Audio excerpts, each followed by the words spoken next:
الرحیم فرجع موسیٰ واپس شو موسیٰ علیہ السلام الى قومی کو خپلتا غضبان آصفا غصہ کو ان کے ڈکو دو غصینا آصفا غمجنا قالا وی یا قومی وکم ازما علم یعدکم ربکم مایا وعدن واغستستاسنا ربستاسو وعدن حسنا وعد خستا افطال علیکم العهدو آیا اگد شوا پتاسو بانی وعدا امرتم یا وڑی تاسو ایهل علیکم غضبن دا چرا پریوزی پتاسو بانی غضب من ربکم دو طرف درف ساسونا فاخلفتم موعدی خلاف کتاسو دوادی زما قالو دی ما خلفنا موعدکا خلاف ندی کڑی منگا دوادی ستا بملکنا پا اختیار خپل باندی ولیکننا حملنا اوزارا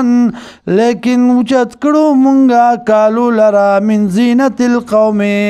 دخائص دکومنا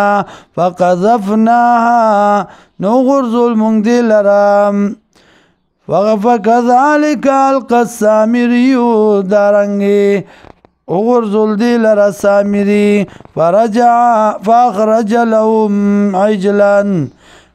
راو باسی دی لرا پا اخرج لهم راوی باس دی لرا عجلن یوسخه جسدن لہو خوار جسدن چی جسوا لہو خوار دی لرا ووازو فقالوی دی هذا الہوکم دا دی خدای استاسو و الہو موسیٰ خدای دی موسیٰ علیہ السلام فنسیا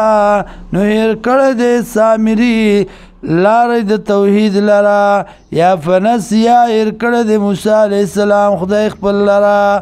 افلا یرون یا دین گوری اللہ یرجع الیہم دا چنشی واپس کول دیتا قولا وینا ولا یملک لهم او ندی مالک دی لرا ذرن د ضرر ولا نفع او ند فائدی ولقد قال لهم هارون او تاگی سراویلو دیتا هارون علیہ السلام من قبل مخکدنا یا قومی وکم ازما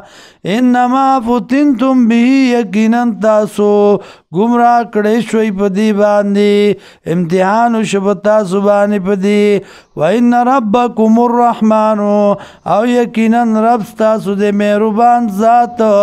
فاتبعونی تابداریو کئی زما